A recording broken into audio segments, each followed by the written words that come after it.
Welcome back, Shalligators. Today we are going to talk about someone we've never talked about, a sport we've never brought up, Formula One driver Max Verstappen and his baby news. And okay, I put this on my Instagram. I'm like, what are your questions here? And you guys are like, who the hell are these people? There is nothing else going on in Hollywood right now. Okay, like there's nothing going on. We're not going to be talking about Diddy. We're not going to be talking about Jay-Z. YouTube demonetizes the videos, and it's just, there's honestly like really not much to say. Every time I've done a video on that, YouTube has like majorly slapped my wrist. And I'm sorry, I can't, I'm sorry. We can talk about it in the comments, but no, I'm sorry. We are going to talk about villains though, because Max Verstappen is, as I see it, I'm not a doctor, I'm just a potato on the internet. I believe that man to be a sociopath. I just kind of have an eye for these types of people. I'll tell you why I think that this is who he is. And this is gonna be kind of a weird video, okay? I'm a weird person.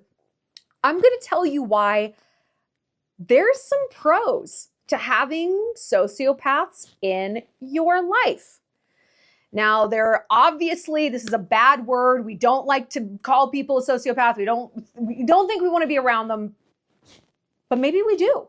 Maybe they're not so bad. Maybe some of them, not all of them, obviously, have a few positive qualities to contribute to our life. So we're going to break this down.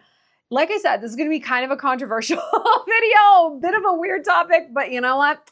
There's not a lot going on in Hollywood these days. Oh, by the way, if you guys like this sweater, it's by this brand Natural Life. It's like this kind of Earth Mama sort of vibe. They do like clothes and gifts and like sweaters and scarves and hats and just really cute, comfy, cozy stuff. So if you know someone who's like of that kind of vibe, like colorful and looks like it's handmade, check them out. You can get 20% off the code Shallon20. They were great to me. Also, if you feel like giving back a little, feel free to shop the Amazon wish list at the link down below for residents here in Montana who are living at the local homeless shelter. The gifts go straight to the shelter. We wrap them. And if you feel like donating to puppy dogs instead, please consider donating to Whispering Willows Senior Dog Sanctuary. It's like a big, wonderful, hospice for some really deserving snouties. And even $10 makes a huge difference. So those links are down below. By the way, we've got some new trips launching.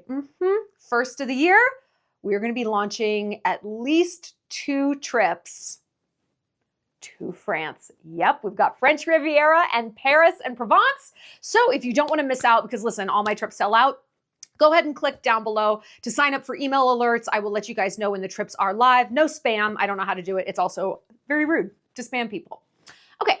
Let's talk Formula One. Formula One is one of the few sports I follow. If you follow me on Instagram, you've been a Shalligator for a while, you know that like last year I went to Monaco and Switzerland and Italy for some Formula One races with a gentleman I was seeing at the time. Oh my God, it was such an incredible trip. It was like jets and Dior and champagne and drivers and oh my God, we went with Team McLaren and it was wonderful. So I have a soft spot for Team McLaren, but Max Verstappen caught my eye because like I said, there's something about him that stands out. If you don't know anything about Formula One, it's race car driving. Like I really did not know that much before I got into it. And Max is almost unbeatable. He's like the LeBron. Like it's like, oh, Verstappen won. Oh, okay, Verstappen won. No shit. And there's something different about him. And there was like, I couldn't put my finger on it, but I was like, there's just like there's an energy that this man gives off. And then one of the other drivers, not his teammate, but one of his other drivers said kind of in an offhanded remark, someone's like, why do you think he's always winning? And they're like, because he will run into you. And we know that. He will run into you. He will crash his car. You have to get out of his way because he will not care if he hits you. I was like, oh, daddy. Literal daddy. He's about to be a dad. Okay, so this is the tea on Max. He's been dating this. Everyone was always like, oh, she's so much older. Oh my God, his way older girlfriend. He's 27, she's 35. I thought he was like 23 and she was 44. Like, that's what I consider like much older. Like, whatever. I think that is totally fine. However, the tea is She already has a baby with a different Formula One driver, some Russian dude. Yes. So, ooh, girl's got a type. You know what? I can't knock the hustle. Good for you. She's got a type. She likes it. I dated one hockey player after another. You get into that circle, you know a lot about it. You're meeting them. Why not? So yes, him and his girlfriend, Kelly Piquet, are having, I think that's how you say Piquet, whatever. They're having a baby. He's super excited. And you know, it just made me think about sociopaths. Look, I don't know if Max is a sociopath. He might be watching this and like, oh, no, I'm not. He might be, but I don't think so. I just get this feeling that what his fellow driver said, that like he will run into you, he doesn't care. That was a huge red flag. Also, it's in the eyes, baby. It's always in the eyes, Chico. This is the thing with sociopaths is they have a look. They have a look and they do something called masking where they put on, you know, they put on the happy face, you know, they put on the mask of someone who's normal. And it makes it easier for them to move through society. Let's go to basics though. What is a sociopath? Because we love to throw that word around. Whenever a guy doesn't like us, he's a narcissist or he's a sociopath. Girl, maybe he just doesn't like you. And his like detachment from you is because he doesn't like you. And you're not doing yourself any favors by painting every guy you fall for as a person with no conscience. I mean, what does that say about you? I will say for myself though, I have dated a sociopath, deeply in love. Yes. And the reasons we did not work out had honestly nothing to do with his sociopathy, but it was a very interesting experience. And it was one of the first things he told me about himself. Literally within 20 minutes of us meeting, he's like, I'm a high functioning sociopath. And I was like, why did you tell me that? Because most of y'all would conceal that. He's like, I just feel like it's something you would actually be able to appreciate because like calls to like.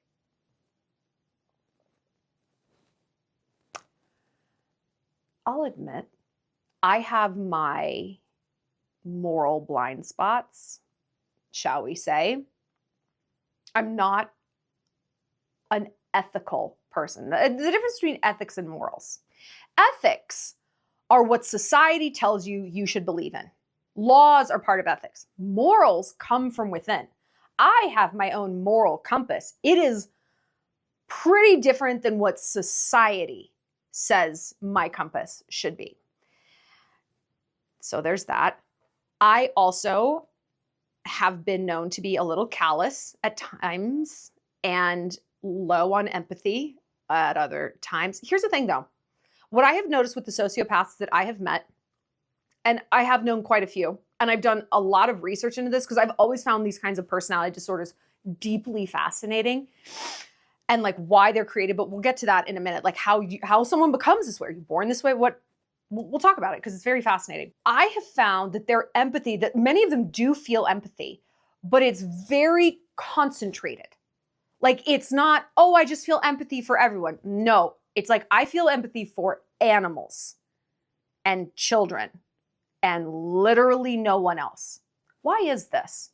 Well, in order to understand sociopathy and how it differs from being a psychopath, because they're very, very different things.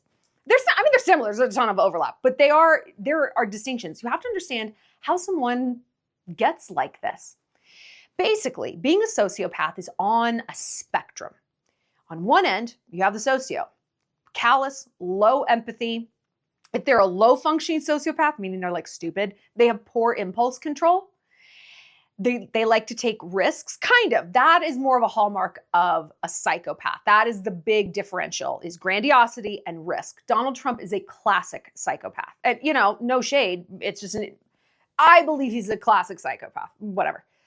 So this is a spectrum. So on one end, you have the socio. You know what you have on the other end? A people pleaser. An empath.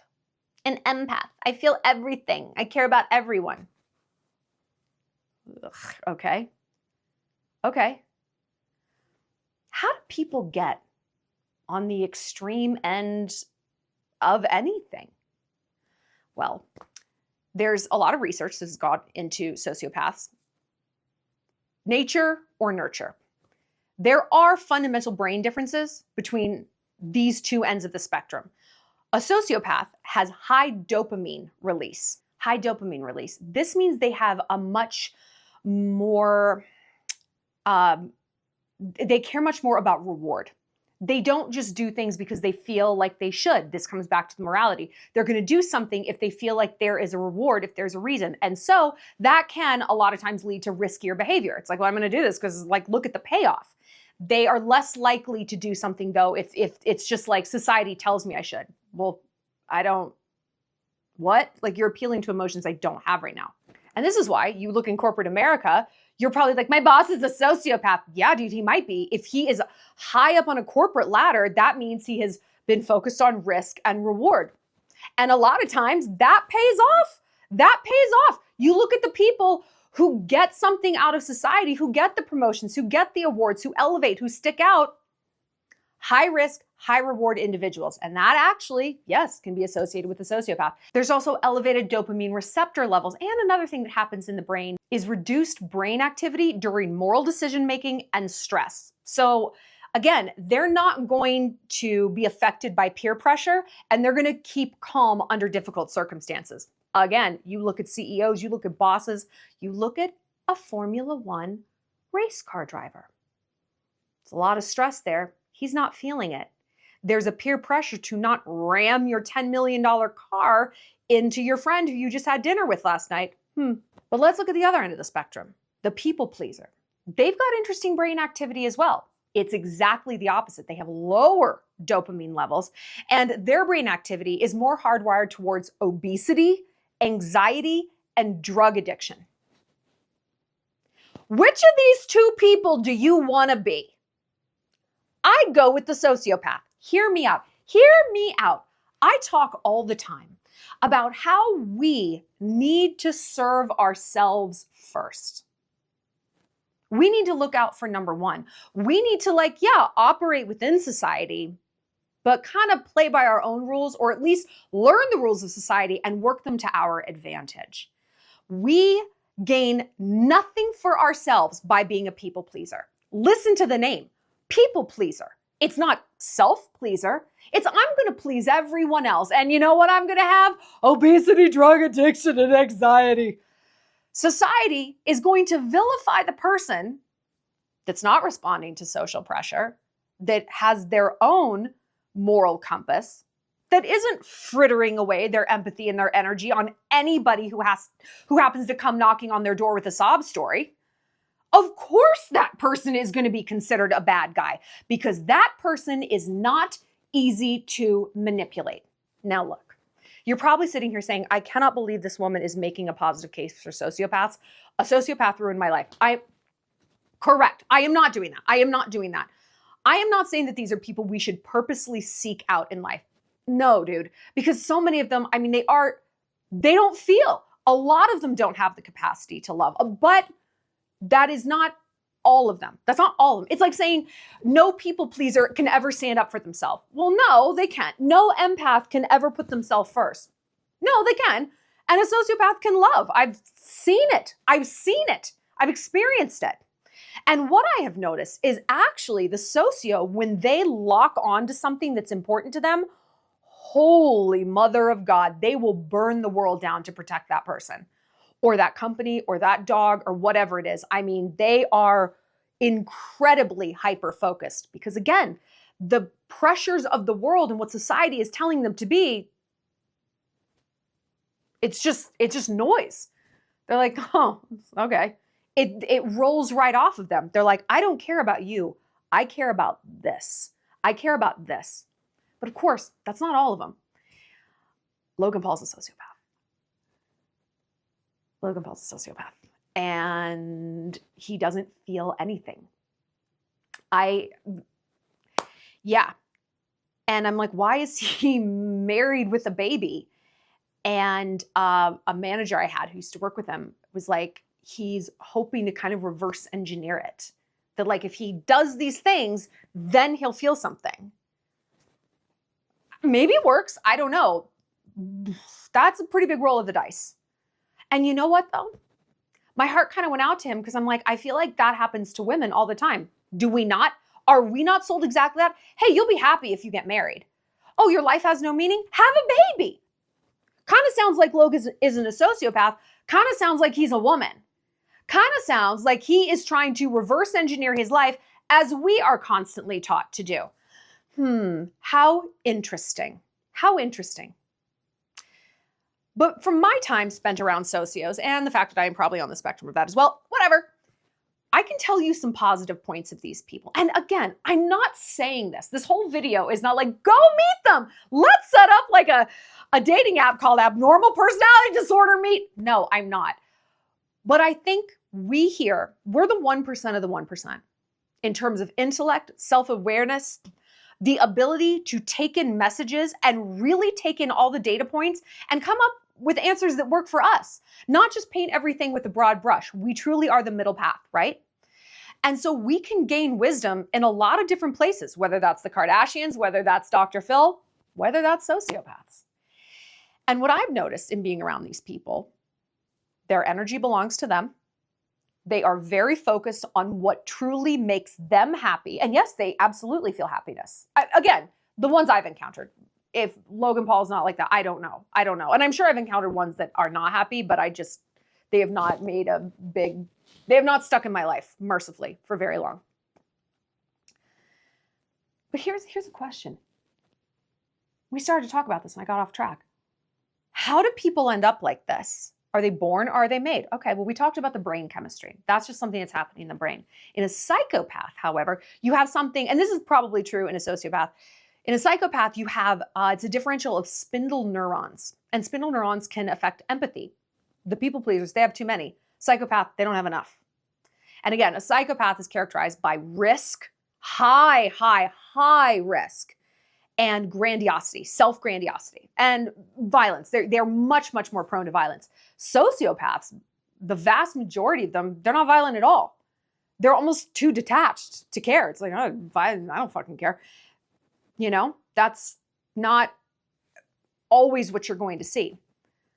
But yeah, how do they get like this? Well, nature versus nurture. There is a theory, psychopaths are born, or the nature kicks in because they have head injuries. There's a huge through line of serial killers who have like early childhood head injuries, and it affects the part of their brain that basically grows conscience. Sociopaths. This is what I've read. My research has told me this. And please, if you have done research on this, please tell us in the comments. I would love to talk about this. I think this is fascinating because there isn't really a lot of black and white answers about this. It's a very much an ongoing discipline. But the theory is a lot of sociopaths are made because how they grew up, they got the message that emotions were not going to be helpful, okay? Their emotions were not going to be noticed, honored, validated. So they shut them off. And certainly empathy went with it. Well, if you don't give a fuck about my feelings, I sure don't care about yours, okay? Now we look at Logan Paul and his dad and how harsh and hardcore he was. That makes perfect sense. Max Verstappen had a very similarly difficult father. There was some story where when Max was like a very young teenager, his dad left him on the side of the road because he lost a race. It was something like that. It was not good. This is what Max said about it. My dad was so upset with me doing that stupid move. Basically, I threw everything away. He lost a race when this was in 2012. It was a long time ago. Of course, I was sad and upset with myself for making that mistake. And he didn't want to talk to me. He was just so fed up with it. He's like, get out. And stopped at the fuel station. He's like, you get out. And he drove off. My dad, it didn't matter if it was cold, warm, dry, wet. He was out there saying, every lap you make a mistake in that corner, you're not doing right. These kinds of things. Always constantly trying to improve me, you know? And sometimes it got a bit heated. People say how bad of a father I was to him, his dad said, to abuse your child. I never abused him. I was teaching him. I was hard on him. He's Dutch. I was hard on him, and that was also the plan for him, yeah, to learn, to think. A lot of people have no idea what you have to do to arrive at the top of a sport. Jürgen. I know that's not what they sound like. I actually don't know what the Dutch sound like. That might be what they sound like. Can you see why Max got the memo at an early age that, hey, if I lose a race and I'm upset, not going to be a hug and an ice cream cake at the end of this. You suck it up, Buttercup. You have to look out for yourself. And his dad is right. You have no idea what it takes to arrive to the top of a sport. Very true. Very true. And if you look at athletes and CEOs and rock stars and politicians, you will find a through line of pretty low empathy, of people who maybe experienced an upbringing where fuck your feelings, fuck your feelings, fuck your feelings. And so how could they not move through the world being like, well, fuck yours too? But then when they gain trust, and again, this isn't all of them, but this is some. When they gain trust, when they feel comfortable, maybe those emotions come back to life. I don't know. What I do know is I think when we paint one group of people as like evil, wrong, bleh, take them out in the street and shoot them. But we have a completely different vibe and attitude towards autistic people who also can be low on empathy, right? Kind of unable to move through society. That sector gets fundraisers, galas, the little sticker on the back of the car, shirts. That's it. Why? Well, those people can't help it. If we're going back to brain chemistry or even upbringing, a sociopath might not be able to help it either. Okay, well, they're dangerous. Statistically, is that true? It deserves a closer look. But you know what? Look from a distance. Don't go seeking sociopaths into your life. And if you have one in your life and you're like, yeah, no, this person, you're checking a lot of boxes here. Do not, more than anything, think that they're going to change. They will not. This is their hardwiring. Even if it's because of their upbringing. I mean, your upbringing, think of it this way. What language do you speak? That's part of your upbringing. How easy would it be for you to tomorrow just switch to Swahili? Well, I could teach them overnight. It would take a hell of a lot of dedication on both of your parts to get that person to the point where they spoke Swahili as effortlessly as they do English, which they were brought up with. Do not go into these interactions thinking you can change them. However, let's look at them from a distance and say, all right, what can we learn here? Serve yourself first. Serve yourself first. I would way rather be on a sociopathy spectrum on this end than the people pleaser end. People pleasing, like manners, like ethics, like laws, they benefit society. And of course you need them. You need people like this in society. They're useful. They're the ones who are going to help you move and drive you to the airport and finish your report for you and all this stuff. I'm going to make a case that we need people on this end also, because they're going to show us, and we don't have to buy into their behavior 100%. We don't need to even be close to this end. But what if we just took a little eyedropper of that vibe? It's like, you know what? Oh, this is what I'm supposed to do in this group, in this sector of society. Fuck you. I don't want to do that. I don't want to do that. If I'm going to take a risk, I'm going to have it benefit me. And all these other people are going to tell me not to take that risk. Don't go for that promotion when the chick's out on maternity leave. That's mean. Well, whose life is this? Am I here on this earth to make everyone else's life better? Make an impact? Or am I here on this earth to glorify myself? Am I here to execute my dreams? Hey, if I've got extra energy or bandwidth or time or money, sure, I'll help you with yours. But me first. We just talked about this in the video about feminism. What is feminism? When we talked about Sydney Sweeney being like, all this women supporting women stuff is complete crap. No one's doing it.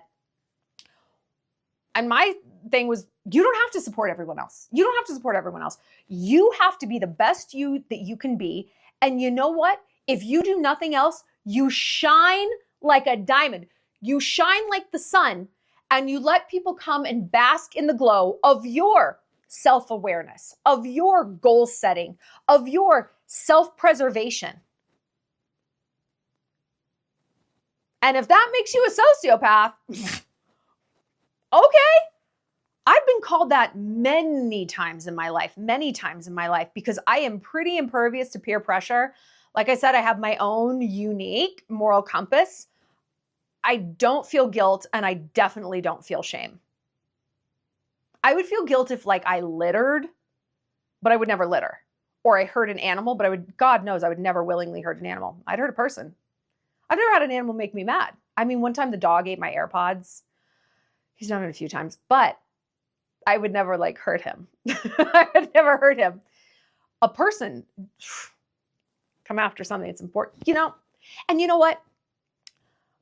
When I say this to people, like if someone hurt my family, someone I care about, my friends, I'd wipe them off the face of this earth and I'd sleep like a baby. I'd sleep like a baby. When you guys, if you are sitting here listening to that and you're like, well, yeah, duh, so would I, anyone would. No. Do you know this? No, they wouldn't. You think that because we're eye to eye on this, but no, actually they would not. They would not. The vast majority of people would never seek vengeance. They might act like they would, but actually, if you scratch the surface, if you really like hold someone's feet to the fire and like, would you kill someone who is gonna hurt your kids or your dog? No, they wouldn't, dude. Mm-mm. I know. It's so like it's like not a question to me that I would do that. It's not a question. That I assume it's not a question for everyone, but I'm wrong. Yeah, it's crazy. Start scratching the surface. Mm-hmm. So look, when people say I'm a sociopath, it's like, why? Because I look out for myself? Because I'm not going to be taken in by your pity story? Because I can actually see through that because you're appealing to emotions I don't have. You're appealing to this pathological need to make everyone around me happy that I don't feel. I don't think that makes me a sociopath at all. I think that makes me healthy. I think that makes me self-possessed, full of self-worth, and frankly, Darwinistic. Survival of the fittest. Survival of the smartest.